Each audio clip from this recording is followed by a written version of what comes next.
Well, here we are, Phoenix. Phoenix, Arizona. Oh yeah, as opposed to Phoenix, Texas. Yeah, Yes. yeah. I'm sorry. Yeah. Phoenix, Arizona. You know that there has had to have been some sacrifice, whether it's time or nutrition or whatever it is. Recording of myself talking about having a relationship with my chest.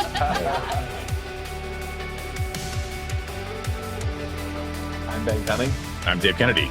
and this is Hacking Hell Podcast. We got some people that have been to events before, and a newcomer, Meg. Welcome. Thank you. Yeah. Phil, Yeah, Phil. What do we think? Welcome back. What do you think's going on?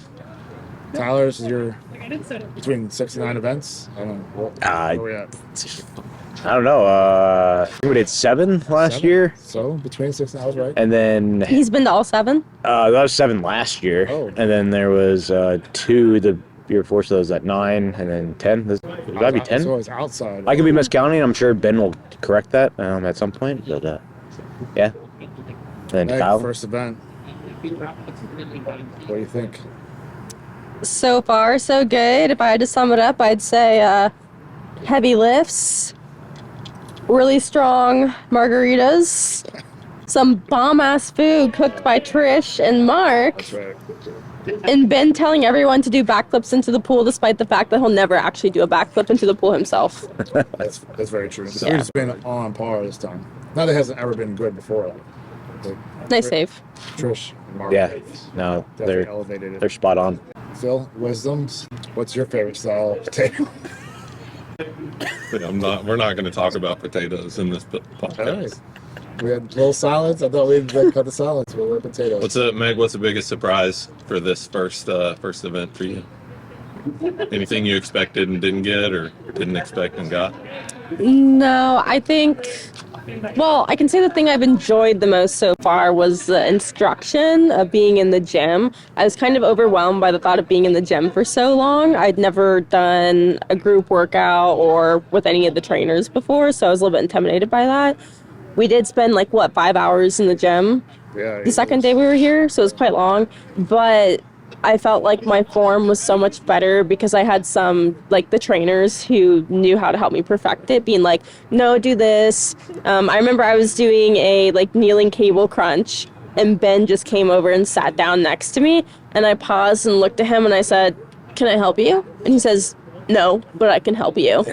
And I was like, okay, Wisdom cool. shared. Yeah.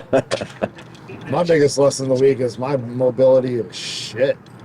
Yeah. That is a big thing to take back and try to improve upon. Yeah, Lorena. Walking around like a tin man right now. Yeah. Lorena kind of put you through the I gauntlet. learned that even a simple stretch of sorts is a long way from what I can do. Yeah, we were doing some weird So figure that's eights. The rest, yeah, had to touch our nose to our toes, and it was weird. Did you do it?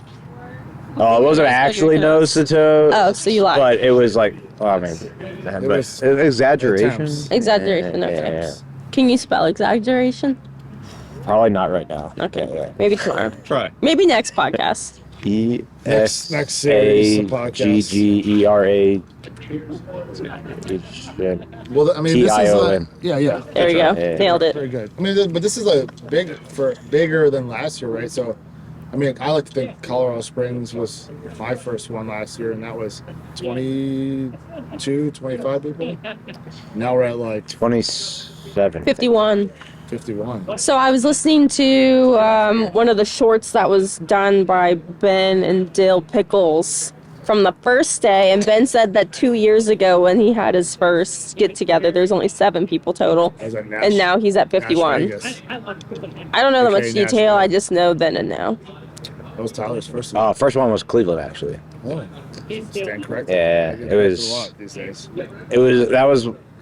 We were in hotel rooms. We weren't in an Airbnb. Nashville was the first one that we did in a Airbnb, and that's kind of where It's an experience, Yeah. staying with the people in the Yes. same room. People you don't know. No, Yeah. I mean, I said to Kyle the first day we got here, it was funny because I'd never met any of them except for Ben and maybe like one other person here in person before. And we had the group chat on Discord. We're trying to organize like who goes into what car when we arrive at the airport. And I just walk up to these two random men who I've never seen before in my entire life. And I'm like, hi. And they always say, don't get into cars with strangers. well, And I was like, you know what, motherfucker, I'm going to get into a car with two random strangers. And now, we're on like day 3 and Kyle and I are like this. Yeah. So, Yeah. It is cool to see though, because we all went through the same thing, right? Nashville for me, I walked into a room full of people already eating as I got there, and right. it was a weird. You're like, I just walked into an Airbnb with a bunch of random people. Is this? Yeah. I didn't really think about this. Yeah. And now seeing other people do the same thing, and now we're like on day 3 here, and you can hear everybody. There's no more clicks. People are getting to know each other. You're seeing a lot more people be a lot more comfortable with everyone. So Yeah. it's cool to see that change over the week. I mean, that's something that like retro on is like the fact that it's not just about like lifting and getting stronger, but it's also like the mindset of it all, with like being comfortable in those uncomfortable situations. Like, I mean, this is my second event, right? Well, we had people in Pittsburgh at my house and stuff like that, and there was Vegas and did that too, right? But big event where I left the comfort of my home, and I think you reflect on it, you're like, it's kind of difficult, and you're like, I wanted to cancel up until the day before this, like personally, just because I'm like, I don't want to do this. Like, I know a few people there, but I don't know 40 other people from there. And I'm like, it's intimidating. You know what I mean? I feel like I used to be an extrovert, but I feel like I'm very much like, I just want to be at home in my house that I love and shit like that and do that. But it's good to put yourself in uncomfortable situations and, work through it and know that, like, you still have the comfort to go back to. But yeah, I mean, I think that's the thing we don't think about. It's like, we're just coming to a lift again. No, there's way more than that. You're spending like 12, 15-hour days with people that you never met before at all. A couple Zoom calls or Discord conversations, right? So why does it work out so well? 12 to 15-hour days with people we've never met. Why do you think we're here on day 3 and everyone seems like one big family already? I think because we're here for a common goal. Yeah. I think everybody wants to improve themselves, right? So there's that common interest, right? Yeah. And I think there's a like no judgment zone, right? I mean, we all poke fun at each other, and people know each other, and we have fun and stuff like that. But there's that no judgment, like no one's here to judge you. Like, we're all on our different journeys to make ourselves more healthy. And I think you can tell people feel comfortable that they probably wouldn't feel comfortable, going to a pool in the middle of Vegas in front of like other random strangers, right? That might be more fit than them. But here there's a comfort level. Like, doesn't matter where you are in your journey. Like, there's no one's gonna fucking judge you for how you look right now, right? It's an individual journey, so you need to be able to comfortable. I think that allows people to maybe open up a little bit more. Like, okay, no one's gonna judge me for taking my shirt off, right? Because it doesn't matter how fit you are. I still struggle with, body dysmorphia for some reason, right? Because you look at yourself in the mirror, you see yourself more fit, but I only see myself when I wasn't fit. Yeah. And they're like, man, how do I get over that, right? But like, just being comfortable, and like, I feel like there is that no judgment, and maybe people are silently judging. I don't know. I don't give a shit though. I'm not thinking about that. But like, there is that no outward judgment, like, oh my god, I can't believe that person's taking off their shirt and going in the pool type of thing. You know what I mean? That's what I'm thinking about as I'm taking off my shirt. Yeah, I mean, I feel like it's a pretty safe zone. I mean, because we're here for a common goal, there is no outward judgment. But I mean, I'd say I struggle with probably body dysphoria. I'm not going to pronounce that word again, but and I'd say it's a struggle, but I think it's a struggle that we probably all have in common. It may just come in a different taste or different flavor. It's fair. It's fair. What was your favorite part of day 1 of lifting? I'll tell you what my least favorite part is. I'll leave you with that. My back was sore as shit. I'm limping around like I've been shot 10 times, but yeah, I'm here. Phil, what was your favorite part of day 1? I mean, I don't have a favorite part of day 1. I do have a favorite part that's happened in almost every single one of these events is at some point I'm talking to Ben about like how this whole thing happened. And one of the times was when we were in Munich at Stark Beer Fest. We're in a room full of about 4,000 Germans screaming, singing, jumping on tables. And Ben and I look at each other and we're like, how the fuck did we get here? And the same thing happened while we were listening to Diamond Dallas Page give us a motivational speech. I was like, how the fuck are 50 people in here listening to Diamond Dallas Page give a speech? And I told Ben the same thing, and he's like, I think that there's been a period of that in every single one of these events of how did we ever get here? And I think you're talking about a retrospective. That's something that I always take away from these events is kind of how random it is, but kind of how fortunate we are to be a part of it. What up, Tom? What up? How has your lifting camp experience been so far? Phenomenal. Yeah. What's your favorite Best part? one yet. All the people. Yeah. This one's awesome. Yeah. Yeah. So I'm curious about this because you came with your wife. How has the journey been, both of you working with Ben? It has changed everything. We've talked about it before on the podcast, but it's like legitimately continues to change everything. We're high school sweethearts, so it's never been stronger, our relationship. It's absolutely been incredible. Yeah. I love that. Yeah, when I see you and Jen, like, so you guys' first time was in Colorado, right? Yeah. And then we had Pittsburgh, and then Sauce. Belfast. Yeah. Yeah, and Have you noticed any change of us? oh yeah, Yeah. I've noticed. When you walked in the door here, man, like, looks one thing, but the other thing is how yeah, you had an energy about you when you came in, and I was like, oh, Thomas is here. Let's go. Like, I was stoked when you walked in the door, and not that, I think you were just a little more quiet in Colorado. Yeah. This time around, Nerves, man, for sure. what a change for sure. Thanks, man. It's been cool because I didn't know you. Yeah. but I'd say a large majority of the people between the events that we've done, like it's fun now. Like it's like, oh, my buddies. Like, yeah. all right. That's exactly what it is. I'm just like, oh, I get to talk to Thomas, and Yeah. we haven't been able to talk much this time, but like, definitely not over yet. So we'll get there. Yeah. But just cool, like talking, whether it's about work or about lifting or just like different things that we're doing, because that's part of it, right? The part of the community is not necessarily health, but being able to bring that work aspect in, because it's part of your mental health, right? Being able to talk about it and see what we're from. So, but also being able to see other folks that have come, like, as I've seen, like I think the only Robert and Daniel and Dave, sorry if I'm missing anyone else, are the only other ones from Cleveland that are here, and it's just cool to see like the evolution of folks.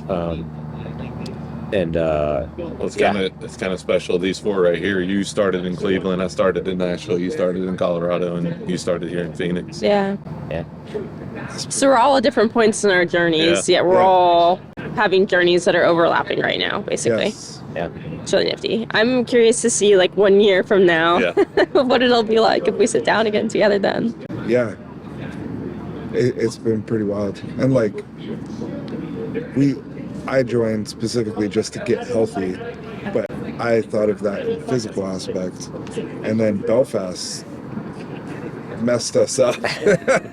Me in particular, between Belfast and now has been a lot of work on the mental side of things, which I was not expecting. Well, I remember we were in Belfast, and it might have been right after Kira talked or whatever, and we both looked at each other like, yeah, that was too deep for me. Like, I can't go that deep. That was pretty intense. I'll say I have not worked on myself since then, but I am very glad that and I'll probably talk to you about how that's going. Yeah.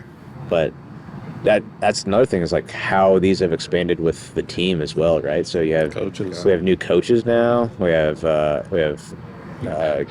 Dave. I know he coached in Nashville, right? Oh, coached. Coached by lifting with us. But I know Dave. He's come a long way in helping and coaching. Now we have Trav. Sean is in person now. Before it used to just be virtual on a Zoom. Kira has joined the team, and Lorena. Yeah. Yeah. I've been asking for mobility for like over a year and a half from Ben, and then he finally found someone to help, and it's been great. Like, this is Lorena's first event, and it's been awesome. Like, she showed us 2 things so far, and I was like, this is great. Like, I already feel better like on the second iteration of it. All she did was have me do the shoulder, put the bar behind her back or whatever, which when she did it, I was like, okay, stop. No, like my body doesn't move that way. And she's like, well, let's, figure it out. And it worked. But I've never felt those muscles worked. Like, I was like, what is this? Yep. And then my chest actually opened up a little bit. I was like, all right. Yep. So I'm excited about it. Yeah. Excited about the mobility stuff. Yeah, I think it's awesome. Yeah. But back to like the growth of the team, like I think it's just cool. Like we have like Trav's planning workouts now. Ben's almost like the manager now, right? Like he's just like the CEO. Like not that he Just wasn't the steering the CEO. boat. Yeah, he's just steering the boat. It's been different to see Ben at this event. Like he just relaxed, and obviously we have Mark and Trish here, so like takes complete stress off of him because he's not cooking or anything. But And the food's phenomenal. yes, yep, yes, it is awesome. But A total treat. yeah, it's interesting to see like how Ben has grown through the events as well. Yeah, because you've been there since near the beginning. Yeah. I mean, like the first time we were like, it was one-on-one training for like 2 half-hour blocks in Cleveland, and then he went to the group training in Nashville, and you could tell he was a little stressed about that, and Dave had helped a little bit, and then it went on to kind of evolve that group session, but it was like he figured out like, okay, now we're going to rotate through 4 different types of sessions, and then we brought Adam in. Sorry, Adam. Before we have Adam as a coach as well, but hashtag not a coach. And Adam with the powerlifting, showing folks form, and then being able to help them with PRs has been awesome. He Yeah. made us fall in love with it. Yeah. Jenny and I had never lifted before, and then the whole powerlifting thing, that's like, we just love it. Yeah. That changed everything for us. That's awesome. Chasing those big numbers. Welcome, Monica. Oh, hey. Welcome. So What's up? he mentioned something. Tyler mentioned something really interesting before he left. You were talking about how he didn't expect it to just be like a lifting camp, but there was also a lot of deep, like mental and emotional work that had to happen. And that's something that was a surprise for me, this being my first event. And I was like, oh, lifting camp, like we're just gonna be lifting heavy shit. I didn't know I was gonna be doing all the heavy shit up here too. That was a big surprise for me, I think. Yeah? How are you taking that? Like, how does it feel? So at this point in my quote unquote health or fitness journey, I've lost like on the day 80 to 90 pounds. And whenever someone asks me, I mean, I'm sure you guys get the question too, like, how did you do it? For me, my answer has always been the work started on the inside and it worked outwards. Yeah. I fully believe that in order to heal your outside and the physicality of you, you have to really focus on healing what's inside of here first. Yeah. So I'm kind of familiar with it. Like I go to therapy regularly because I think that helps the outside too. But it was intense today. Like working with Kira's session, she asked some deep questions. Honestly, I wasn't prepared for it. That's exciting. Is a whole human concept, and I often think about that as well. Like, what's that tipping point? Why do we stick with this community, and what was that click that made us change our whole lifestyle and also carry it through? I think for me was a fundamental shift in my own belief in myself. So going from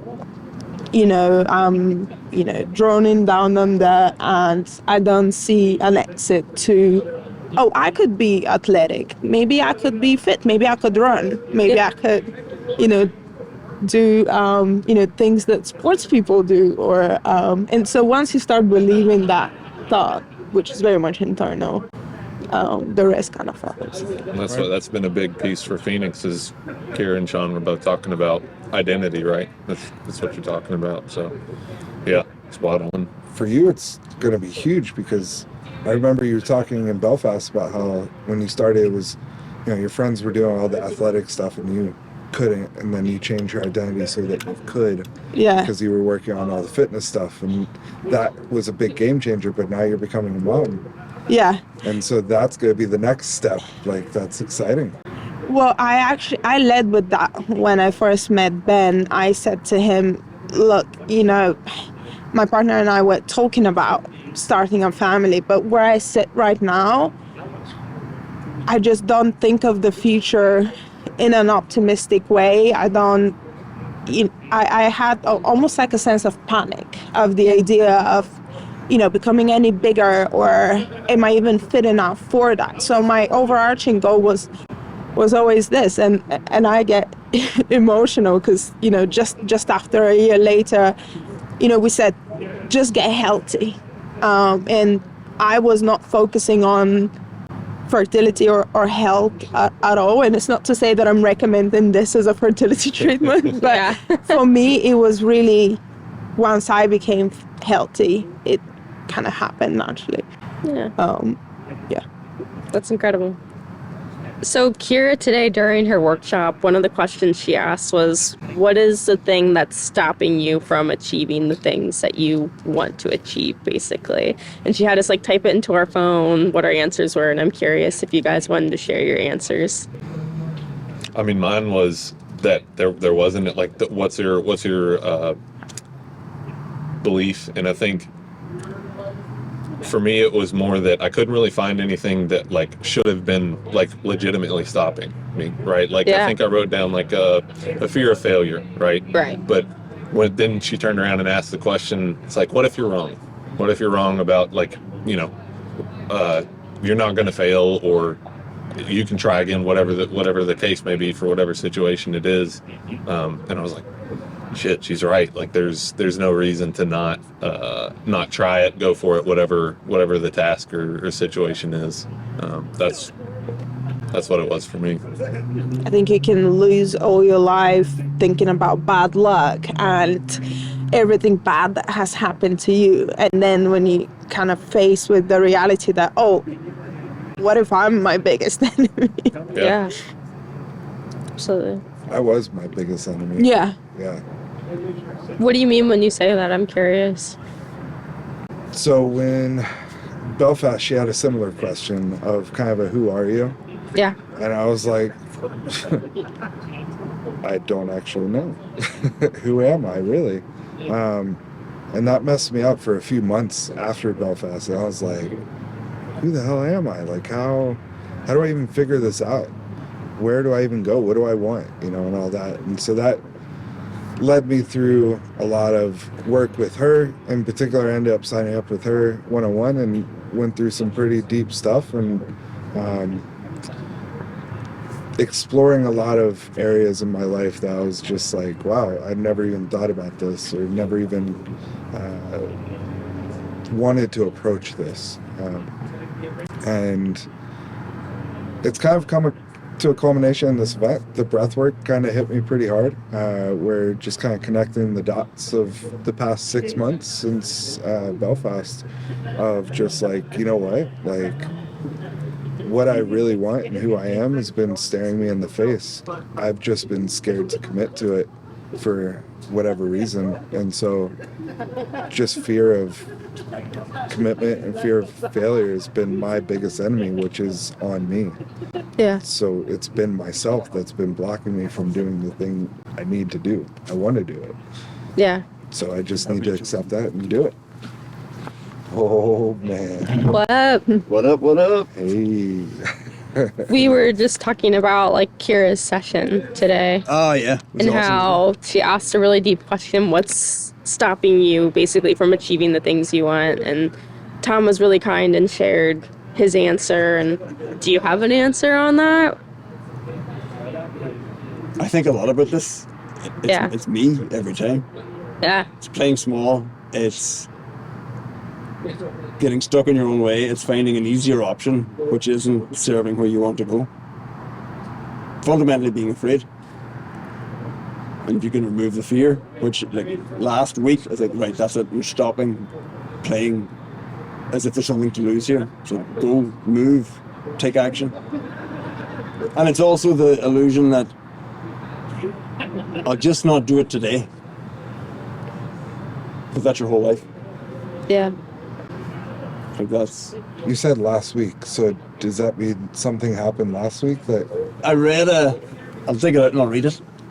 It was actually, I like to save stuff on my Notion whenever it comes along. And I had it in the notes for this, and I couldn't find a spot to fit it in. Okay. I have seen the moment of my greatness flicker, and I have seen the eternal footman hold my coat and snigger, and in short, I was afraid. Interesting. So it's like I looked up, basically it's T.S. Eliot reflecting at the end of his life. And the end was near. And it's like, and I faltered because I was afraid. It's like, ooh. One of my favorite quotes, this is so silly, but it says, you can either sacrifice now for the things that you want, or the things that you want become the things that you will sacrifice. Yeah. And that So shit true. hits me so hard every single time I think about it. Legit. What are you most likely to sacrifice? You know, this is so interesting. There was another quote that it's not even a quote, I'll paraphrase it, but basically it said, you know, being overweight is hard. Going to the gym every day is hard. Choose your hard, you know. And for me, I always made the excuse that, I mean, I don't know about you guys, but I really struggle with mental health. And specifically a couple of years ago, my depression and anxiety was like really severely rearing its ugly head. And that was the point. Depression. Yeah. Yeah, exactly. Yeah.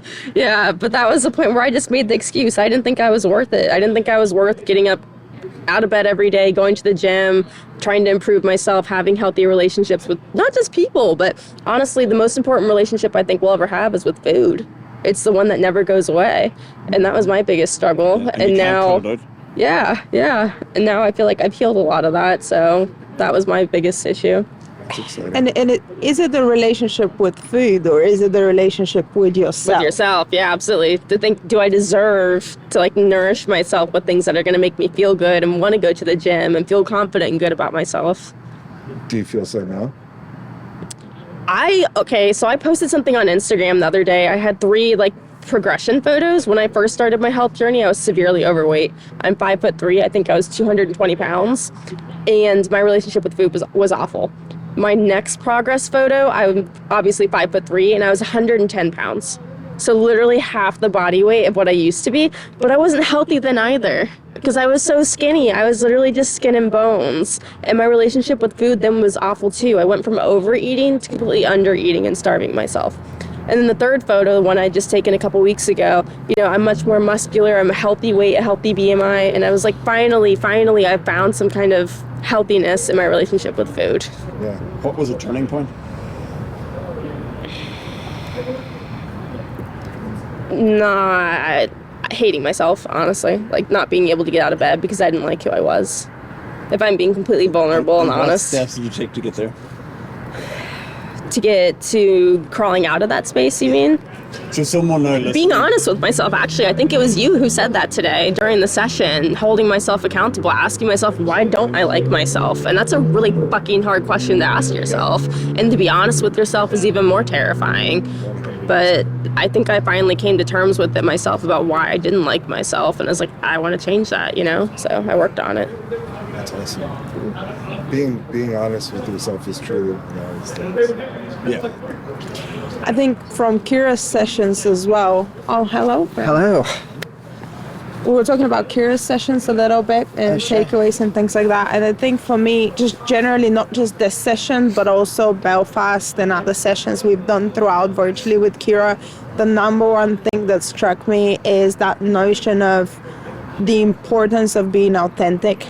And it's in every aspect of my life that I've been afraid to be myself, because I was worried that being myself, that I'm an asshole, that I'm a bad person, or if I'm myself, that's a bad thing. But I think the more I was able to connect with this and unlock it, the better I feel in every aspect of life. So, for example, I work in sales and I sell software. It's super overcrowded. There are so many software tools that you can choose from, and people don't even like to speak to salespeople anymore. They will just research on their own. They'll make their decision before they even come and talk to you. And when they do, there is a method to the madness. There is a process. There is methodology, but none of that stuff will set you apart. The only thing that's unique in the formula is me. And that took me so long to realize and gain confidence in, because it made, when I first dabbled with the idea, it made me feel like, again, the asshole. Why am I so special? But then once you start living in your own truth, you realize I'm just another child of this universe. I have my place. So there is something unique about me. And if I show that in the first conversation, in that first interaction, that's the best thing I could do. And that's exactly the way I think about, becoming a wife, becoming a mom. If I could just be me, that's it. I don't need to do anything else. You transcend the roles that you were talking about, and it's truly who you are. Yeah. Not just the role or the name. It's hard to be yourself. It's really hard. It's scary. Yeah. For sure. It's really hard, but it's important to keep trying. Yeah.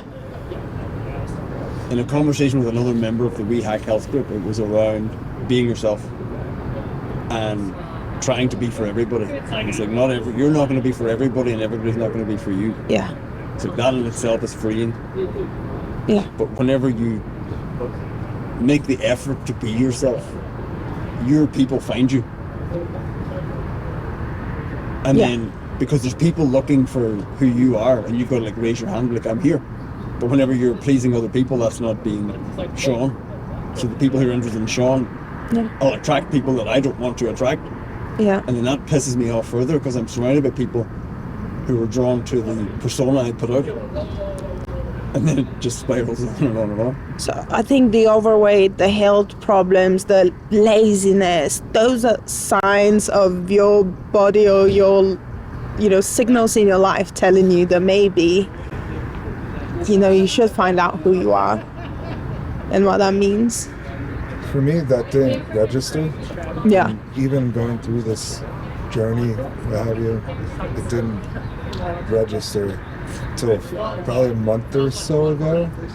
I was out with some folks and we were at a thing, and I looked around and they had said some things, and I was like, I don't want to, this is not who I am. I don't know who I am, but this isn't it. This isn't the life that I want to lead. These aren't the people I want to be around. I don't know. Yeah. It was a very powerful experience.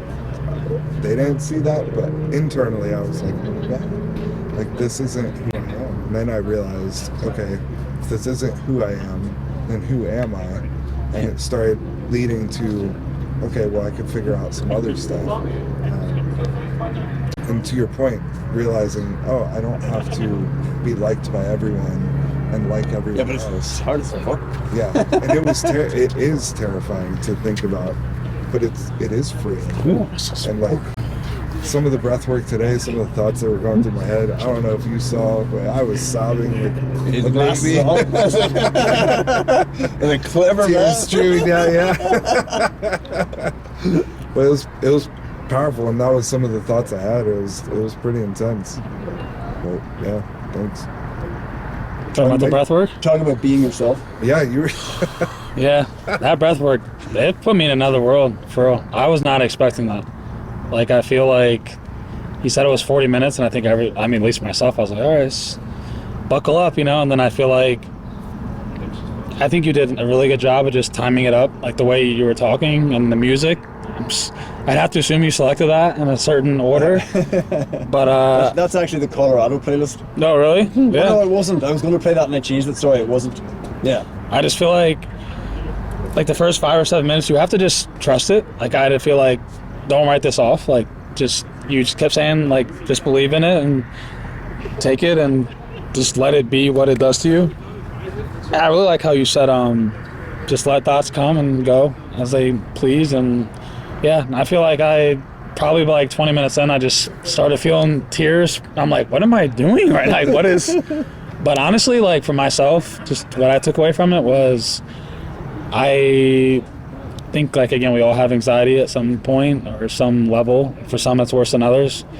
I feel like for myself, I try to tell myself I don't have anxiety, and I just, like, let it, I'm just like, oh, whatever, I gotta figure it out. But I think that builds. And I put a lot of pressure on myself, especially, like, owning a business. And I was talking to them earlier, like, I always feel like I'm not enough, I'm not doing enough, I'm not successful. And then, but we were talking, like, 5 years ago, if you told me where I was today, I'd be, like, so proud of myself. But I'm here now, and I'm, like, not proud of myself for some reason. And, like, today was just like, fuck, I was just, like, letting it all out. You're like, you are capable, you are, like, people are here because of you. And I think, like, people show up to my gym every fucking day, and, like, that's amazing, you know. And I think I'm just some dude, like, and I just own a gym, and people fucking show up, and it's, like, such a cool thing. But I'm so worried about the numbers and the revenue and this, that, and the other that I kind of get lost in, like, people are fucking showing up. They're paying you to, like, put them through a workout. They're trusting you with the most important thing that they have is that's their health. It's pretty amazing. So thank you for You're very welcome. letting me, like, feel that. Well, thank you for meeting it. And that's one of the things I love. It's like I kind of drift towards meditation or breathwork at different times. It's like meditation can take effort and it'll, like, be challenging, whereas with breathwork, if you connect your breathing for 10 minutes, it's like that critical part of your mind switching off. You know, like if you just, as you say, I'm going to trust the process, like 10, 15 minutes in, it's like you've dropped in. Yeah. Yeah. It's like there's a fly behind my head. Yeah, no, 100%. I mean, I think I don't know if you were just, like, speaking it into existence, but, like, my arms were literally numb. I felt like, I was like, I really like that you were just, like, move, like, feel what feels right. So a few times I was, like, kind of stretching and just, like, letting it just flow how it flowed. And it was hard. Like, I don't think there was any fighting back the emotion. It was just, like, there. It was super powerful. Like, I even called my wife, and I'm like, I don't know how to explain this to you. And I feel like I'm fucking the madman, but, like, I don't know if he put us under hypnosis, but whatever it was, like, it worked. Whatever he was talking about, like, that was one of the most powerful things I've ever done. Seriously. That was incredible. One of the things I forgot to say is that, like, when you talk about people, like, describe it to me.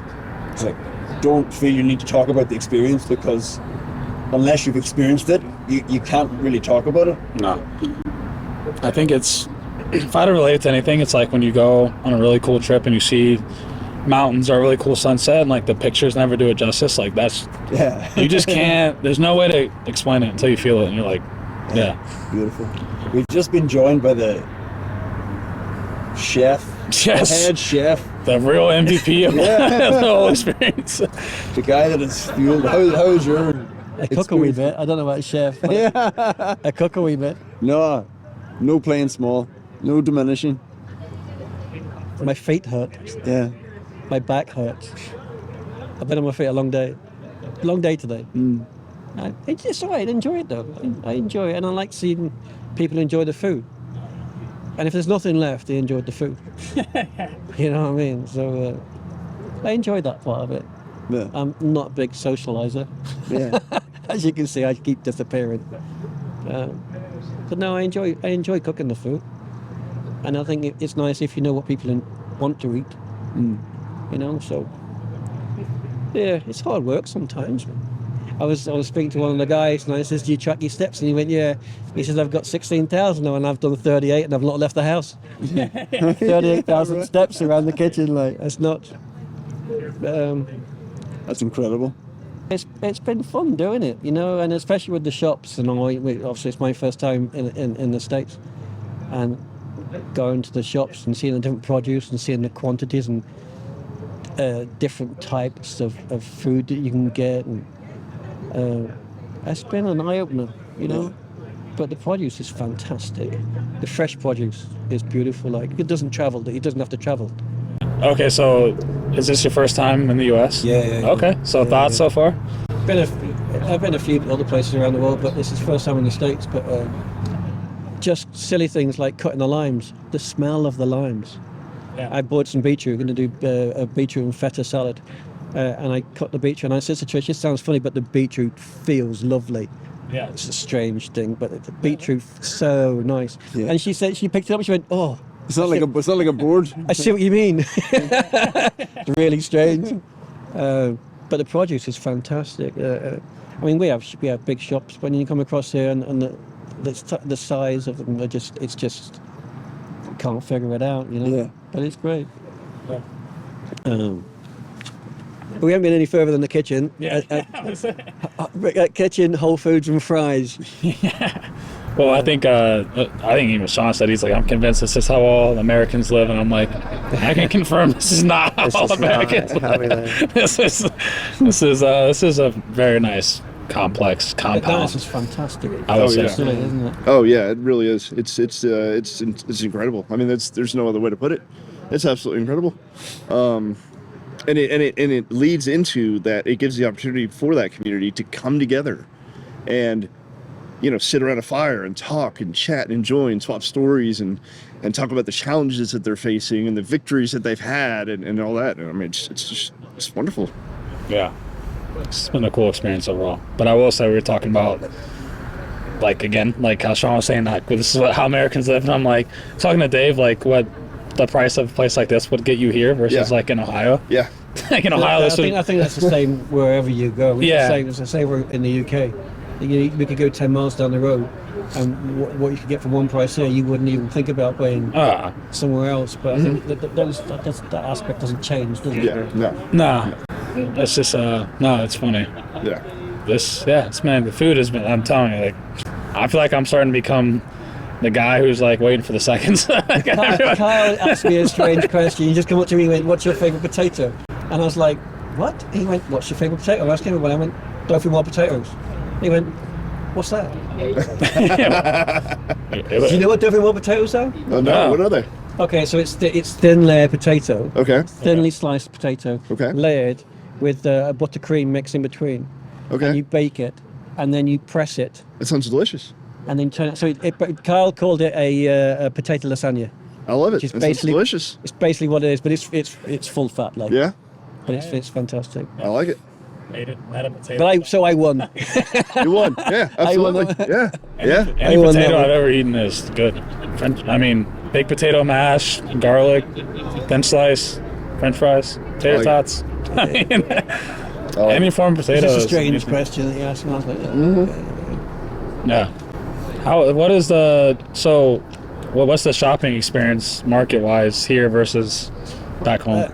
Well, the fresh produce is That's just the biggest thing you notice. unbelievable, yeah. And it's the amount of different types of things. Mm-hmm. So I mean, I got confused with the coffee, and I bought beans instead of ground because I just got confused, and I was like, I panicked. It's Yeah. the wall of produce, and I panicked. And he says to Trish, "Don't leave me on my own." So I just picked one, and I said to you about I picked up the beans rather than the ground. But I mean, you saved me because you've got the grinder. So yeah, it's just, we went to Fry's. I know there's lots of other different places around here. I quite like Fry's. We went to Whole Foods today. Yeah. The other thing I saw was, so they had a wall of fresh produce, and they were squirting water onto it. Yeah. Which I found amazing. Yeah. Yeah. To And it kind of keeps help it keep so it fresh and fresh, stuff. yeah. Yeah. Yeah. Yeah. So that was great. So, but the fresh produce is just second to none. Do you feel like the choices in terms of the food and food selection is overwhelming as opposed to back home? A little bit. A little bit overwhelming. A little bit overwhelming, but Yeah. I think the second day we went to Fry's, we knew where we were going, we knew what we wanted, and then when we went to Whole Foods today, I was like, "Oh, where am I doing? Where am I going?" But everyone was so great. So in Fry's, they were like, some fella come up to us and said, "Is there anything you need? Is there anything you can't find?" You were like, "No, we're fine." And he must have asked us 2 or 3 times, so we must have looked lost. Yeah. Yeah. But he must have been like, I don't know, sheep in the headlights or something. But it was, it's a good experience. It's a nice experience to see the different quality of foods. But the food's fantastic. Like, good to cook with. Yeah. It's good to produce nice foods. Yeah. Yeah. This may have already been asked, but what you personally, as you've seen all these folks, you've come to an event like this, what have you taken from it thus far? Everyone's very friendly. Yeah. Everyone's committed. Yeah. But what you're going through, you have to be committed. It's a lot of self-belief, and you have to want to do what you're doing. Ben doesn't tell you what to do. He gives you the tools to do it for yourself. He tells And us if a you little don't what to do, but yeah, he you've can't got- force us. You've got to be committed. You've got to be committed to do that. Okay. And you feel like you've seen that from these folks? Ah, totally. Yeah? Yeah? Has it changed? I watched you falls on the I watched you falls on the basketball court. Or doing downward facing dog. Yeah. That's the funniest thing to see. Yeah. You see Big Dave just here. Big butt in the air. Like, Doing the work? That was. I had to stop what I was doing and just watch out the window. That was quite amusing. But Do you feel like, has it changed your perspective on the health and fitness industry at all? That you've seen it live in your person, you've seen No, stuff? I was quite big into health and fitness, and then I changed jobs, and I just don't have the structured. It's an excuse. I don't have the structured approach in my job to warrant going. I like going the same time every day, and my job doesn't facilitate that. Okay. So I've got out the way of it, but I was big into it. I was a while back. But I'm 53 now. That's not an excuse either. No. But I just never seem to have the time. Yeah. Again, crap. Time is elastic. Sure. But I think a lot of folks, time is a challenge. Yeah. And a lot of these folks here will tell you that time It's is 100%. and was a challenge. Yeah, It's probably my biggest challenge is you fit it in where you can. You stop doing things that aren't that important. Like it's not a time problem, it's a priority problem. Yeah. Right. If it's a higher and Ben tells me that all the time. He's like, you don't have a time problem, you have a priority problem. If it's important to you, you'll figure out how to make it work. And you do. I'm trying to get up. He's talking to me. I'm getting towed up. I think Part of the charm there. time is like one of the hardest things to like truly clean back. Like you've established so many like other aspects of your life that you're given like that kind of permission to take that time. And then it's like, actually, no, work, I need, an extra 30 here, or family, I need an extra 45 here. And like building those times and like creating those boundaries and having the discipline to stick with those boundaries, I think is like really one of the heaviest lifts when getting into like this as a lifestyle, because it's just one of those things that is hard to take back from other people and other priorities, and it's not something you can actually regenerate or get back. And so it's just one of the things that you just got to do it or it won't happen. For me, one of the things is to stop feeling guilty about taking the time, right? Like I run a company and it's like I block out 3 days a week to get lunch, go work out, because it's the time I have. And it's really easy to feel guilty about that, but you realize that like all of the other ancillary benefits we get from it, the like more energy, the more focus, the more like all of that stuff benefits the business way more than that hour and a half I take 3 times a week to actually do this. I haven't get the question. So in terms of time and how much time is dedicated to this, or the challenges involved with trying to find the time to do this? The time to train? For health and fitness, to train, self-improvement. What do I think about like the time to me, like I think it's important to find what's important in your life, and based on that I will like prioritize my time for it. And even in general, like you say, health and fitness, but I think it's important that we find the time for ourselves, and it might be fitness, but also the health. To me, it's also like mental health, physical health, it's everything. So like I'm not too old, but from my age, what I've been learning also is that before I used to really give my time for people, because I'm very passionate with what I do as a trainer. I'm passionate to share my knowledge, to give stuff to people, but also I'm very into like mental health as well. So I'm very passionate, and sometimes it takes a lot of my time and energy. And so I was giving it to other people. I was giving a lot, but I wasn't giving to myself. Yes. Yeah. And so I'm a giver. I really give a lot, and sometimes I forget to give to myself a lot. And so like I've learned throughout the last 5 years to really take more time for my own health and my own time. And sometimes I was also feeling guilty to work a lot and not training myself. But at the same time, I wasn't putting enough of that. I wasn't putting myself first. And I try now. I'm still super passionate with what I do. I still love my job. I still give a lot to my clients, but I really dedicate more time for myself.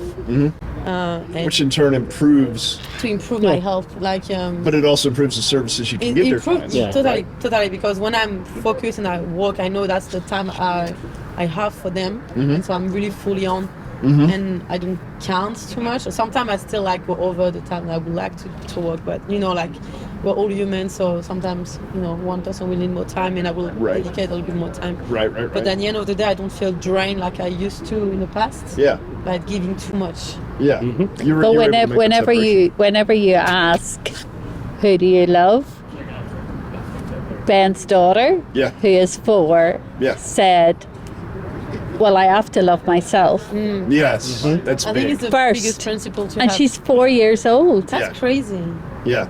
And she realized how important it was that she loved her own person. And she says, if I love my own self, I am happy. She's 4 years old. Yeah. Things like that. Yeah. Crazy. Yeah. She's I think well on her way. He's training her already. It's such a big principle, I think. And she can also squat she can also squat a 8 kg kettlebell. Hey, there we go. Started young. Yeah. No, the real thing is important. If you don't love yourself, you can't give and share to others. Like, And that's it. That's it right there. If you don't, too often especially in the infosec industry, in the hacker industry, right? There's so much drive to go forward, to move forward, to work, to keep going, right? That you put yourself last. You sacrifice yourself. 100%. And I can speak it for myself, I can speak for other people. I found that everything else suffered because I was driving so hard towards these other things. When I finally pulled back and started focusing on, okay, I need to improve my health, my wellness, everything improved. My relationship with my family improved, my work improved, my work-life balance improved. Everything got better when I slowed down and went back and looked at what I needed to do to fix myself. And then that had a ripple effect. Other people started seeing, oh man, he's losing weight. He's more active. He's got more energy. I want some of what he's got. What are you doing different, man? And it opens up those conversations that you can have with people. It's long-term not good for the industry either, right? Because those people burn out and they suffer mental health issues and their productivity goes down and all of those other negative side effects that come along with that. Like, it's a very short-sighted attitude to like grind yourself into the ground like that. Yeah. But when you're a hacker, do you work on your own? No, I mean, I'm not. I'm one of the rare non-infosec people in here. I run a managed services provider, but there is team sport to it, but there's also solo. And I think a lot of times, especially up-and-coming companies and hackers, they do work alone and they work hard to make a name for themselves. So when you're a hacker, how do you decide that you want to improve your health? Like what changes, what makes you want to do something that is going to improve yourself? So it was interesting. So like I'm not like the quote unquote hacker. For me, like I was an infosec guy and then being more of like an infrastructure guy and all that stuff. Like it was my kids. Yep. I remember there was that idea that I want to be there for them in the long term. And then there was like a weird like little TikTok I saw and I loved it because he was like, I don't work out so I can be there for my kids. I work out so I can crush my kids as long as possible. I saw that. Yeah. So it's like that. So for me, it's like, it's being there. So like I'm on the field with them. They're doing sports. They're doing this. I want to be active with them. So I don't want to be tired at the end of my day and not be able to spend time with them. When my kids come in at the end of the day, they come in, like I end my day at 5, they come in at 3:30. They give me that. How old are your kids? They're 8 and 10. And so they come in, they give me that hug, and like that's my cue. My kids still hug me and they're like but it's 36 to 26. I hope they do, and I hope they still do. Like my 10-year-old, and I always was like worried, like at what age does he stop hugging me? And he hugs me in public, he hugs me in front of his kids, which I love. And I never want that to end, but I feel like if you don't disconnect the right way, like if you're not in the right mental mindset, you're gonna stop doing that with your kids because you're like, well, I've got to work. And I remember I had a check-in with Ben. I said, I missed my workout today because it was the choice between the workout or spending time with my kids. My kids have to be the priority. And then when I got my check-in from him, and he said to me, he's like, that was the right choice. So, but the mindset is still there. It's like, I know I need to be better for them. I need to set the bar for them. I need to make sure that they know what's going on and that they're safe and they're healthy and they're happy and all that stuff. But I wasn't going to give up time with them. We talked a little last night. Like mine are 8 and 11. I have 2 boys, and they're getting old enough now. I live about an hour from Cedar Point, and they're getting old enough to start to ride those roller coasters. And I was too fat to fit on them. Right, so it's like I want to go on the roller coasters with the kids. So it's like it's energy to sports and all those other things. But even just little things like that, I'm too big to get on the roller coasters with them, and like they will only ever ride it a first time once, right? So like if I'm too big to go on it, I just miss it. Yeah. So it's interesting things. I don't know. I think whenever you bring up your kids, you don't really know what you're doing, you know, so you're just kind of winging it, and you're hoping that everything's going to be okay. And like my children, like Ben's 10 years older than my daughter, and then I have 2 more boys after that, and you know, you like, I just want my children to be happy, and you just want them to enjoy their life. So you spend all this time trying to, I don't know, to ask yourself if you're doing things right. Yeah, you don't know if you're doing things right. So yeah. As a mom, though, right? Like, you spend all this time providing for them. You spend all this time doing that work for them, right? When do you take the time for you so you can be a better mom for them in all that time? I didn't. I was the mom and the dad when my kids grew up, and I just worked, and like my younger kids would say that when I worked, they became self-sufficient. And but so let me ask you this. So say you were like in our roles, right? You had one of these seats, and you could reverse those roles a little bit, and you were really asking yourself, like, how could I be a better mom? What are the things I could do? Do you think this is something you would have done to think about, like, could I be a better mom because I was stronger, fitter, healthier, you know, all of that? Yeah. And that could have made you a better mom because you took some time for you. Yeah, I think I never had time to take time for me, but now I do. So I go to the gym. I try to do things that I want to do, and like I'm still there for my kids. It doesn't matter what age they are, you know. And like Ben and I, the longest we've ever been apart was he spent a month in America, and that is the longest in 36 years we've been apart. It was awful. Really? Yeah. Oh, yeah. So cute. But I also think, like, now compared to before, it's something that came up a lot more in our life regarding the fact that we should take more time for ourselves, for our health, you know, with all the people that they have depression, with work, with too much work, too much, like, thinking about money, about, like, you know, all these material things. And I think now it's something that we'll become more aware of it. And so we all take more, and we attach more attention to that. We're like, okay, we need to, even me, I don't have kids, I'm blessed by myself, you know, but I found that I need to take more time for myself, because I was saying, like, we give a lot to people, we do a lot for others, and I think it can be a good way to see, like, okay, I need to actually take care of myself for my health, to be able to jump, play with them, whatever. But also I think in general, like, everyone is awakened about the fact that we need to be more focused towards ourselves before the others.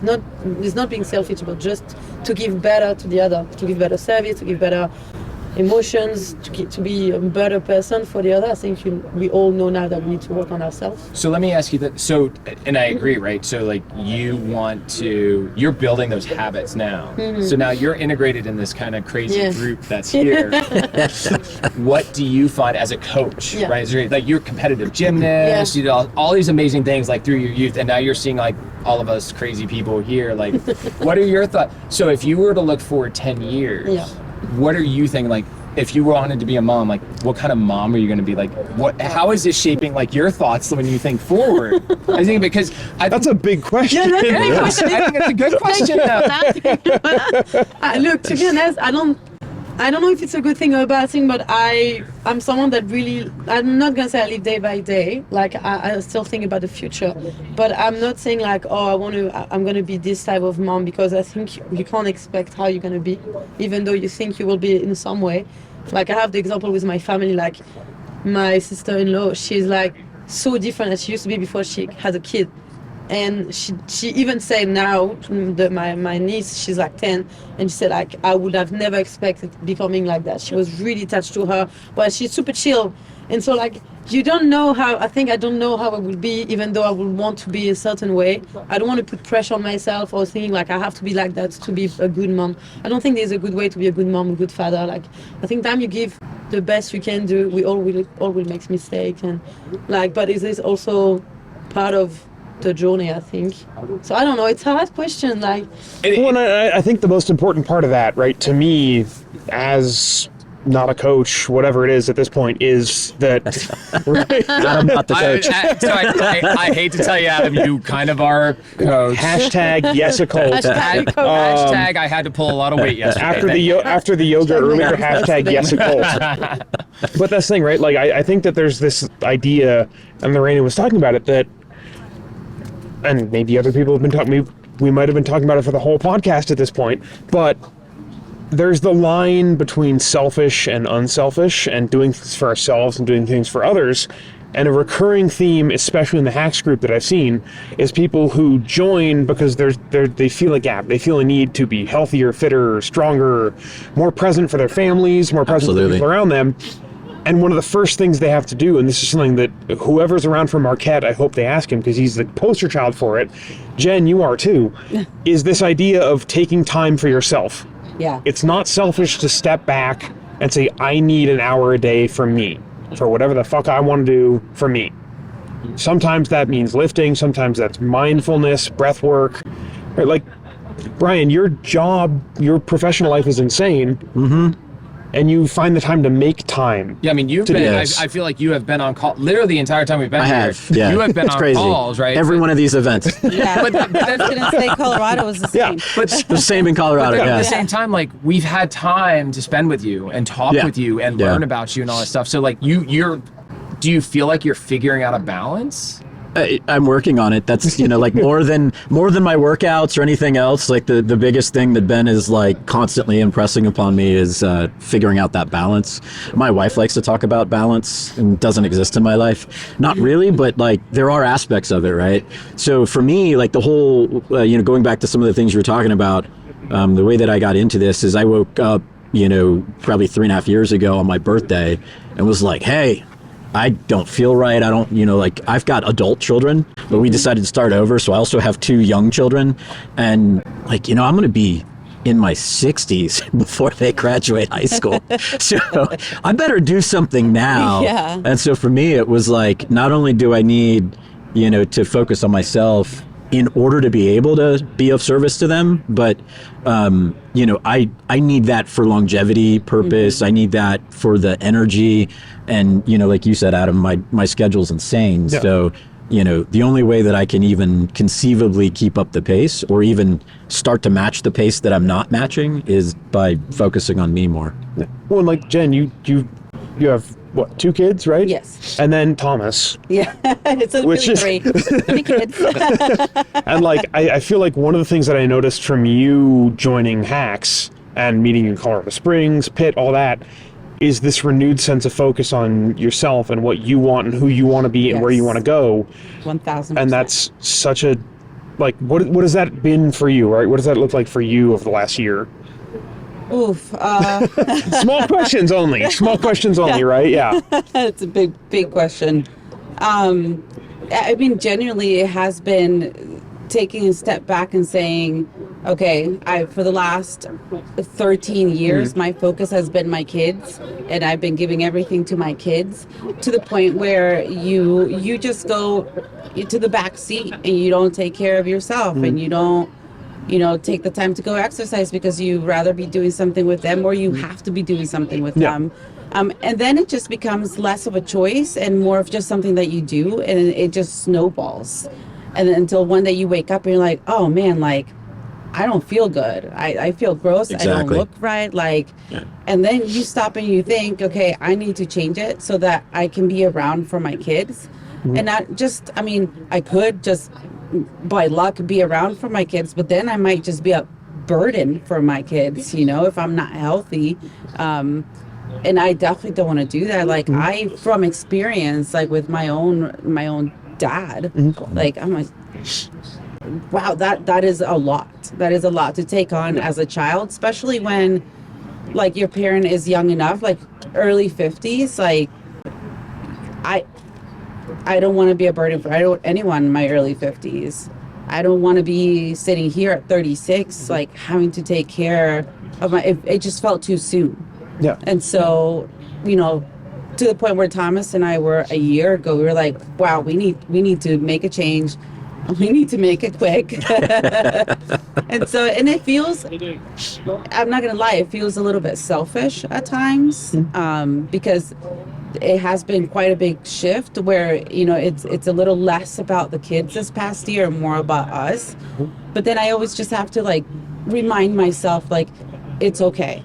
It's okay, because at the end of the day, it's just all going to go right back around to the kids. Yeah, that energy you get back from being selfish for those moments, right? You can reinvest that in your children. And if I'm remembering right, I don't think we've even met formally. Adam, nice to meet you, man. Yeah. And then newish father? Newish father, yeah. I've got father. a 1.5-year-old. Yeah. That's new enough. Yeah. So like, does what Jen's saying resonate with you for taking some time for yourself and your family for your family's sake, right? Does that? Yeah, absolutely. I think, you know, like we were saying, a lot of the impetus to get started with his journey was wanting to be able to keep up with my eventual toddler. And now that he's running around the house, it's really awesome that I've been doing this for 10 months already. I feel like I can keep up with that. But yeah, it certainly does feel like, you know, I've got to put my wife, Kate, stuff on her to say, okay, I got to go work out for an hour now. And this is time that She gets to do the same. She's in the group, yeah, right? She's also in the group now, so she gets to do the same, and we do that trade-off. But you know, I think it's certainly been a change, and changing my mindset around just health and fitness as well has been important, because I you know, in the military, I was in the military for about 6 years in the Air Force, and it was my job and I had to do it. Yeah. And when I got out, I was like, thank God I never have to work out again. You can grow a bit of a beard, right? And I tried to do that. I didn't work out. I ate whatever I wanted, gained 30 pounds in 6 months. And, you know, it was a wake-up call, and eventually just kind of back and forth, but really decided to join this program and be really intentional about making a change when my kid came along. No, and I think that's part of it, right? Is building that foundation to teach good habits and good cycles and good decision making. Yes. And the way that all of that works. And I mean, correct me if I'm wrong. No kids. No kids. Okay. So, hearing two parents talk about this, right? Thoughts? What does that tell you about why you're doing this? Yeah, I mean, I get fucking huge, or what? Yeah. I think at the minute it's very much for me, and it sounds like I kind of caught the tail end of that conversation. Is it kind of switches at a point from you're working like for yourself as like, okay, now I've got responsibilities and I've got little humans that rely on me. It's not maybe for myself anymore. It's because I need to be there for them. Well, I think it's still, and I'm not a parent myself, right? But like, it still is for you, right? Yeah. And that's what I'm getting for you. It's for you, so you can be more present, so you can take that time. And I mean, for me, it's been long hours, stressful days, late nights, all that kind of professional security stuff. But that hour or two a day that I take for myself makes me better at my job, right? Spending time with Sean for the 555 Club, that little 15-minute reset makes me better. And I mean, are you finding the same kind of thing from working with the group and just engaging in Discord? Yeah, and I think for me, I kind of get the dual benefit of being super early on in my career, being able to learn from everyone. It's been really, I mean, especially this week, just being able to see the career paths that people are taking. Like, there is really no typical path into cyber. And like this week, I've really seen that personified. Like, a lot of people have got like military background, but like everyone's path into the industry is so varied. And it's been really inspiring to kind of see how that happens, because like I'm kind of leaning towards my like software development at the moment, but like adjacent to cyber, and it's like such a closely related field. We work so closely together. Please, AppSec, please, for the love of God, AppSec, right? but like they're kind of the skills you need. Like if you have to do application development, a lot of people probably start in software development and then move into that. But kind of seeing the journey that everyone's taken, and like just seeing like what Dave's done, for example, like the path that he's taken and kind of what he's doing at the moment, and like the amount of things that he's doing. I was talking to one of my friends about Ben. And started working with Ben on some of the Discord side of stuff. So he's not really seen Ben from the fitness side, but how he's managing this community of 2,000-3,000 people. And it's like, how did Ben fall into this? It's like, it's such a random niche to kind of be coaching like cybersecurity professionals on fitness and health. But it's a niche that's worked so well. And it's like, it's coming together, group of 42 of us. Just fitness and cyber, and it's just I've had such a. I mean, we're not even halfway through yet, but it's like such a good time. Well, there's the I've made this joke with Ben before. There's the Rorschach thing from Watchmen, from the movie, where he's not stuck with us, we're stuck with him. Yeah. And I think that's one of those things where just from growing, and community's a thing we talk about a lot, right? But I think that's what these weeks really do, is they bring people from so many different backgrounds together, so many different places. Like Jen, you're not even in the industry. I hear about it. You by osmosis, right? That's how I've picked up military stuff, right? I military friends, military family. My girlfriend's a Marine, and I think she'll be here this weekend, which will be kind of fun. But there's this whole thing where there is no right path. There's no right path for security, but there's also no right path for fitness, right? Like, that's like saying, hey, I won the lottery because I can deadlift X amount of weight. Yeah. How did you do that? Like, it diminishing returns over time. What are your lottery numbers, right? For how you pull your deadlift. Right. That's not how this works. It's about growth over time and finding friends and building that relationship and those connections with people. Yeah. To just empower each other, and I think that's a hugely valuable part of this, especially for the in-person stuff. And I think one thing that's been really interesting this week is like having like the 3 full coaches we've had here, and they've got such a different perspective on all of these different things. I'm out. Talk shit. Hashtag not a coach. Yeah. See you later. No, hey guys, catch me up. Hey. Yeah.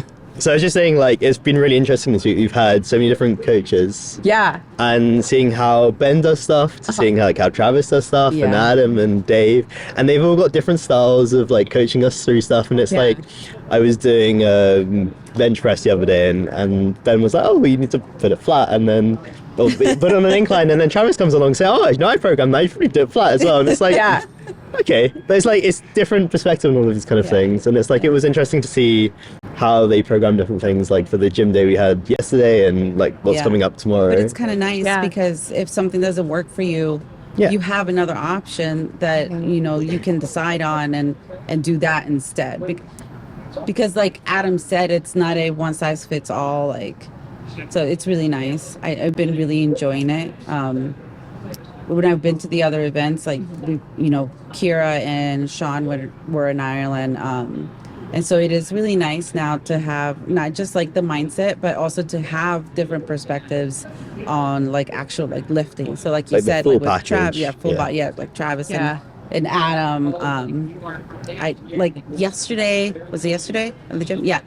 I learned so many new things, like things that I wish I'd known before joining the group, because I feel like sometimes when you are too scared to go to the gym, or I don't know, maybe just you can't even afford to go to a gym or afford to hire a coach, and you just feel like you're stuck and you can't do anything, and you just want to be home. They're like, well, I don't know what to do, or I don't have weights, or I don't have whatever.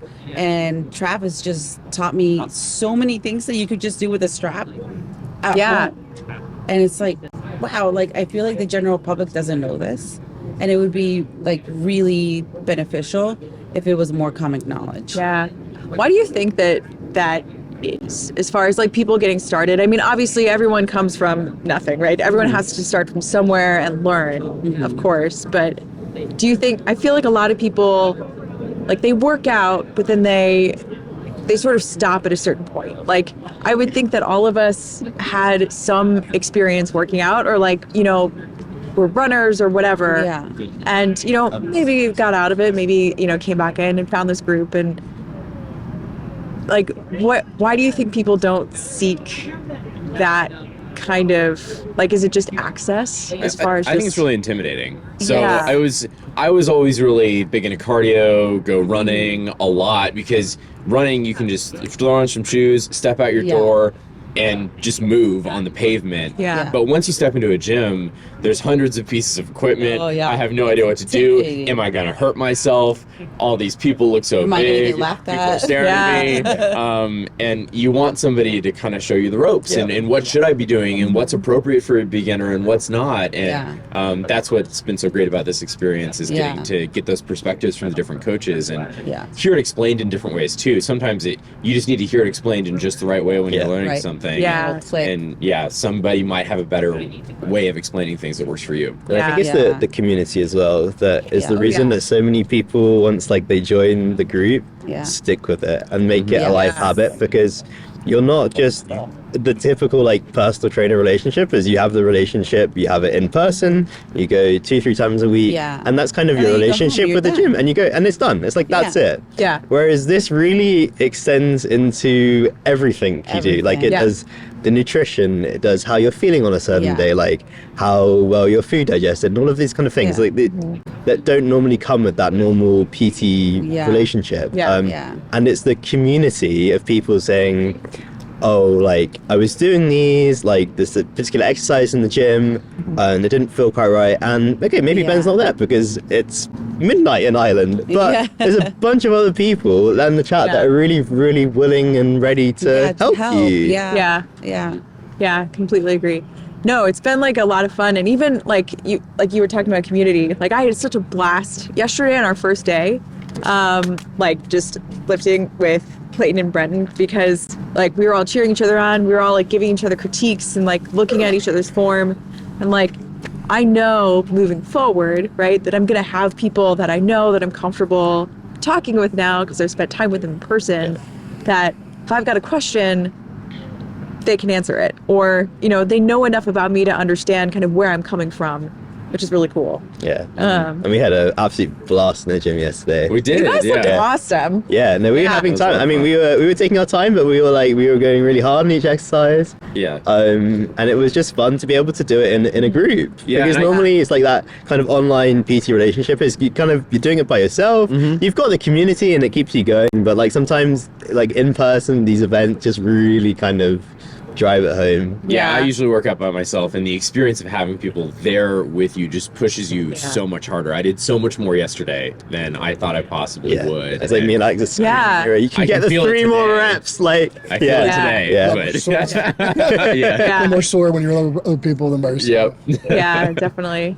Well, yeah, definitely. I mean, there's a moment yesterday when I like did my first deadlifted really for the first time, and like got up to 185, like was like absolutely not, can't do this, and then Adam comes in and it's like, you can do it, and then I ended up doing it, right? And so like having someone actually tell you and like kind of override that voice in your head that's saying no, I can't, is pretty awesome.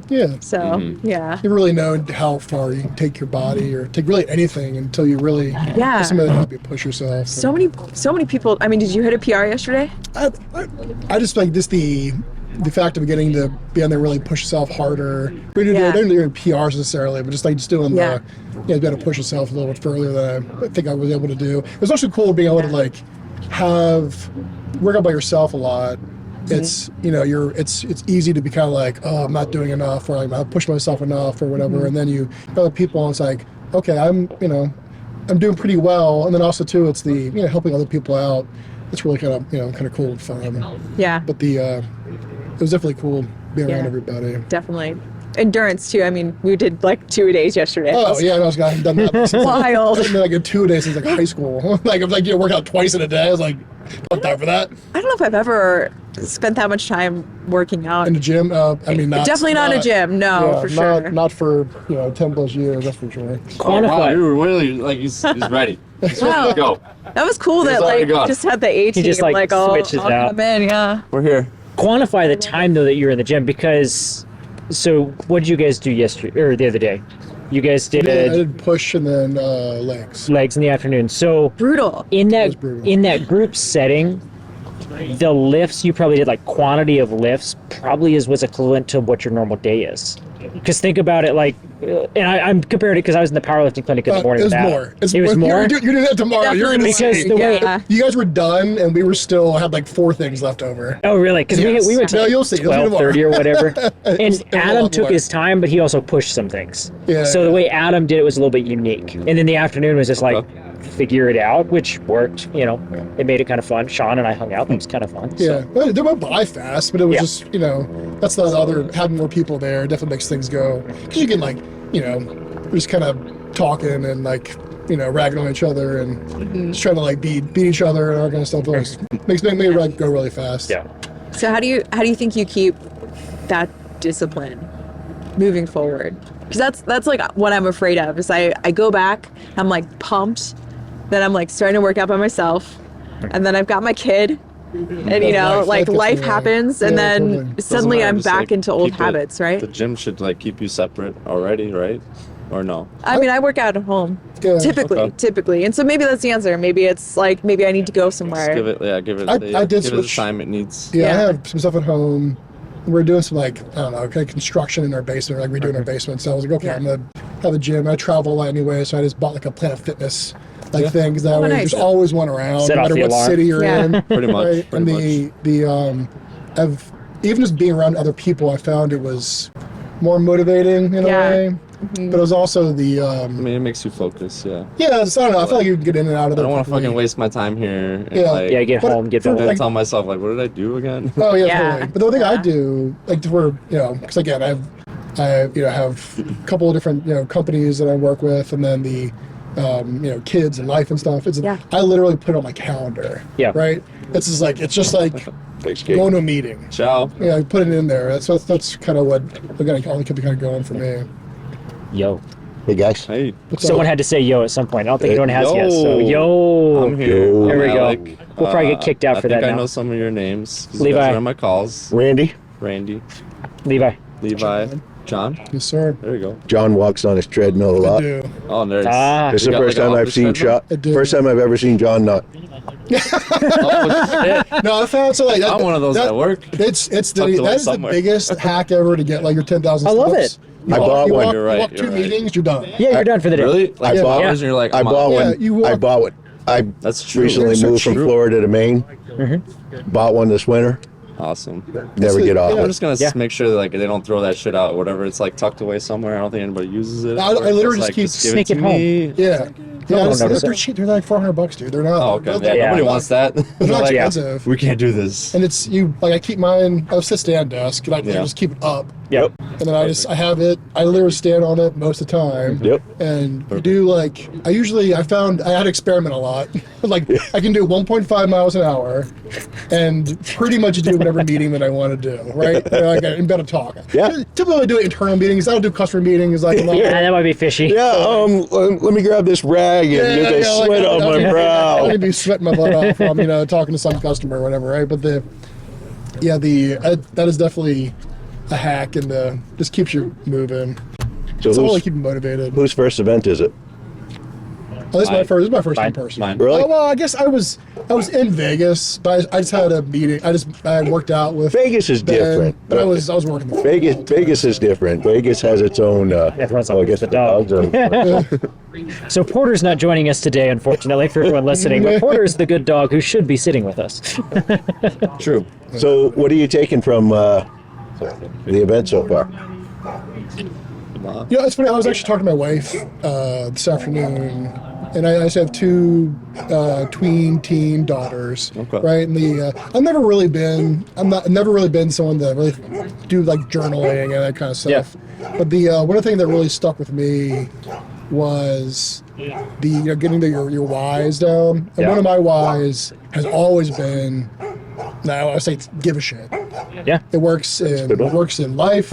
It works in your job. It works with family. It's like if you just give a shit about whatever it is you're doing, whether it be for your customer, your company, or your family, or whatever it is, your workout, whatever, right? And I was telling her I wrote that was my this is my thing that that I kind of do stuff for. I was like, I want to instill that in my kids. I've never thought about that ever. I'm gonna when I get home, I'm gonna talk to them about it. Yep. And they'll think it's funny because I don't ever cuss around my children, like ever. I'm like, hey, I'm about to say a cuss word to you. But I know they're gonna laugh, and be, but also be like, ooh, Daddy said something. But I was like, no, but I want to instill in you this is how I've been successful in my life. And I want you to continue this on. That's great. Hey, if you give a shit, both my girls are competitive dancers, and it's like, it's just about giving a shit, right? You give a shit in everything you do, and you'll be successful, right? Yeah. And in the grand scheme of things, Yeah. I never would have thought I would have walked away with that. Probably. But think about the changes that are made in a family tree in that way.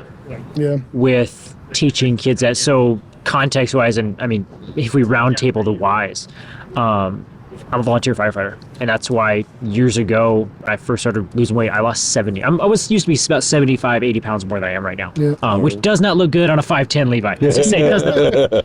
I was a new lieutenant on the fire department, and you could throw a hose under me and I could drag it around, but I could not do it as well as I should. Right. And at the end of the day, that's what got it going. You see something right away. You're like, yeah, you see it. What am I doing? Yeah. Make a long story short, we're here years later. My mom actually signed up for a coaching program. Oh, and she worked with a trainer for a year. My mom's, she was someone who always, I can remember growing up, my mom was always on the next diet. It was Weight Watchers and then Atkins, and thank God she didn't do like the juice only thing when I was a teen. I remember that being talked about, and I'm like, oh, please no. Yeah. That would have been funny. But I have an 11-year-old sister. Nice. She'll get in the weight room and train with mom. That's cool. Which is the coolest thing ever to think about now. Great habit for me. Exactly. Like seeing the happiness mom has, and then also Joy jumps in there. She just bounces You can around. tell a lot of so I guess like 10-year younger kids are just there and there now. That's a part of them. Yeah, they Just- bounce you in. see She it. loves it.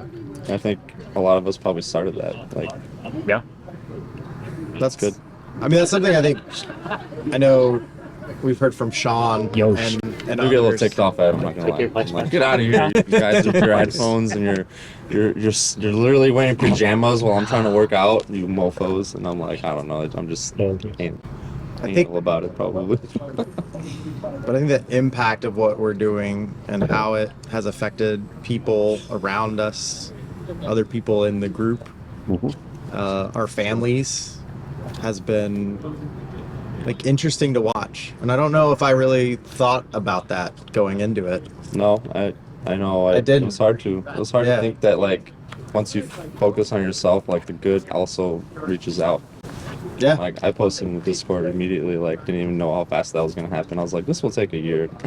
And then it's like a month or later, like my friend that I made through my roommate, we just like connected and we're like talking, and over time like she was just like, hey, like she had nothing but good things to say, and it was just me trying to solidify what I learned on our Monday calls, what I read in like little pieces of paper on like the book Ben sends us, and then stuff I write about, and like just solidifying it with her. I was like, hey, like I don't know if this will help you, but like I think I looked at what this told me, like this and that, and then she's like reaping it and like seeing what the value was and like helping her life and putting her on track and showing her like delete the noise, like what do you want to do. It was like the main thing is like that was my problem. I was like, I gotta figure out what the hell I want to do with my identity, like who am I, what is my habits going to be like in 10 years and 20 years. Like future me, like I see him all the time in like a shadow, like what the hell are you doing, like if you stop moving, like I'm not going to be happy. You know, I want to keep having fun, keep hacking all the things, like if I want to go hike, you know, like I don't want these things to be stripped away. Like, and then seeing our nice little yoga instructor from today, it's just like all right, things should be good, I guess, in the future. Like, this is the identity stuff was really good today. Absolutely. Yeah. Has anybody done breath work before today? I only done half of it the first time. Not I for usually this have to level. drop off on Not the at call, this and it was just like then I really picked up and I felt it like taking over my body, like hardcore. Yeah, no, I was a huge skeptic. Colorado was the first time. I had never done 555. I had never done anything before Colorado. And what's Colorado? We the an in-person event in Colorado. Oh, similar to this? Last year, I yeah. see. Okay. So we were out in Colorado, and Sean came in virtually, and I was like, well, at least I might get a little nap or something out of it, right? And as we had people share today, I don't typically share, and I actually shared, and it actually led to life transformation decisions after that one day. Lightens the burden and does a lot opening up. I think it's one thing that, if I can encourage anybody from this group, is the other coaches, they're coaches too. Sean and I work together now, one-on-one. It's amazing how you can hack the whole body. Yeah. Yeah. It was. Yeah. It's not just it's the lifting the iron. There's so much more to this, and the crew that Ben has put together, it's just astounding at what you can do for yourself. Yeah. It's weird. I thought about those things too. I was like, what do you mean talking is going to help me and this and that? And like, I'm like, no. This is like, I already know I'm bad at conversing. Like, I keep to myself usually or whatever it is. Yeah. And then just opening up and like allowing yourself to just be yourself was like eye-opening enough. Like, it takes a lot. I don't know why. It was just like took till I'm here today to do that kind of stuff. It's weird. He's fostered a safe place. I mean, this is it's a fam for a reason. Yeah. Yeah. So I would say so. Yeah, me. Dill, one of the newest people to join us. I'm sold already. Don't worry about it. No, you're good. Yeah, this has been good. Like, I've been brought in to slow this down, I think. Otherwise, it'll be like a 24-hour podcast, I think. Yeah. This has been unreal. Like, I mean, I've been behind the camera the whole time, watching you guys. Right. You know, so I feel like I've been exercising through you all. Sure. Well, we talked a couple days before the event, and we were both. I mean, the biggest event before this was Colorado. It was 28 people. Okay. And I'll choose my words wisely because I want to use some words that have to be bleeped out. But to think we were going to have over 50 people here, I couldn't fathom it. Yeah. And yet it still runs like a well-oiled machine. Yeah. What did you think when you heard you're going to be helping produce this with 50 people? And yeah. This podcast had me sweating a little bit. Yeah. Right now, we don't know if it's worked. So if it's worked, great. But as it, no one knows. I had no idea how he was going to coordinate it, but also what the people would do, what they would bring, what the characters would be, and also what people would take away from it has been my eye opener. Like when Ben had explained it to me, I was lifting camp. To me, it was just weights, gym. That's what I was thinking it was. Yeah. But that's such a small part of it. Like so what I've taken away from this is that this is a holistic approach to mind, body, and soul. Like all of it together. Yeah. And seeing how open everyone is. I know you guys keep joking, like, you know, it's not a cult. It's not, right? It's cult adjacent. Cult adjacent. It's not a cult, but it's a family. It's a family. It's a community. Yeah, it's a community. It's a community, or sometimes you'll hear tribe, but it's a community. Yeah. So many different people who don't know each other. Like, we're sitting the other night, we're having dinner, and I sort of laughed, looking around, being like, I'm just sitting here in another country, having dinner, having beers with a bunch of guys that I do not know. But like, it didn't feel like that at all. Yeah. And I think that was what was sort of key. That's what was nice about it.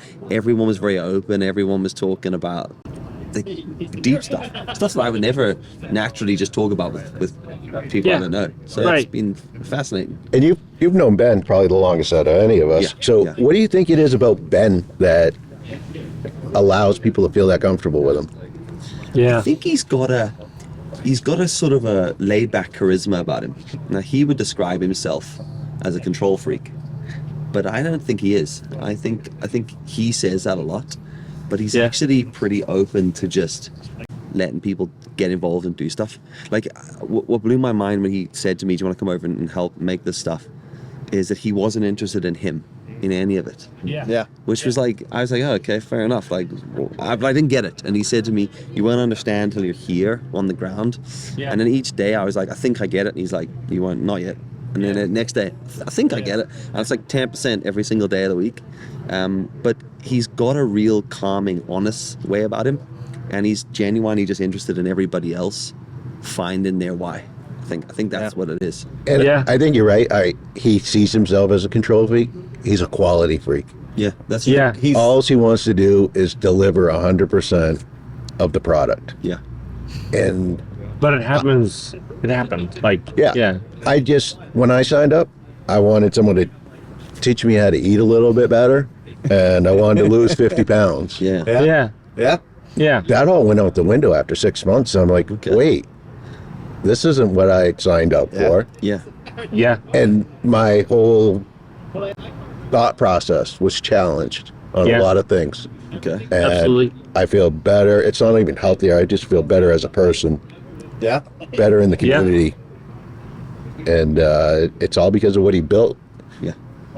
Yeah. Same for you as well. I think But for everyone too, right? Because I mean, I think that's what you just also like. Yeah, but he steps away from it. He lets it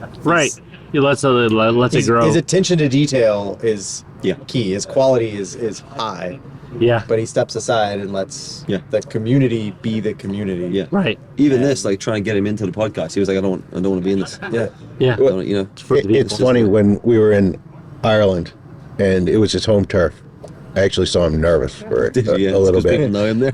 But he wanted it to just be a recognition of his area. Yeah. But then he brought his family in. Yeah. And you saw Trish. Yeah. And you're like, okay, I see where he gets that. Yeah. And quality. Yeah. Personality. Yeah. Yeah, absolutely. Family. Yeah, that's where the endearment comes from as well, like for sure. Yeah. Yeah. And even that podcast, he didn't see it until it was done. And he just wants people to be themselves. Yeah. And he allows them to do it. Yeah. So what's been your biggest takeaway from the week? There you go, breath. That sounds some breath work. I think for me, a big takeaway has been to trust myself more. Okay. And it's like whether that's in what I can do or what I want to do. Okay. And to let myself like lean on other people and trust myself to do it more, and as well understand the impact that has on the people around me and how to like continue and grow that, whether it's within the community and within the We Hack Health groups or at work or outside of it, and like reflect on the positive and negative sides of that. Yeah. I think for me, it's not just me and Ben. I mean, the three people here I've had good conversations with. Yeah. So, like, not serious every time. Like electrocuting radios like Clayton. But I mean, I've had good conversations with Randy. Yeah. Dill. And so it's kind of opening. It's not just Ben and I. It's the community. Yeah. And it's people I know I can talk to and get feedback on. Look at that. Get maybe dark that's on. us, maybe that's us at the end. Right. The end. That sounds like it's the end of the podcast. Right. No, leave the lights. It's fine. Let's end it there. Thanks so much, guys. Thank you. Thanks so much, boys. Thanks, Bill. Yeah. Appreciate it, guys.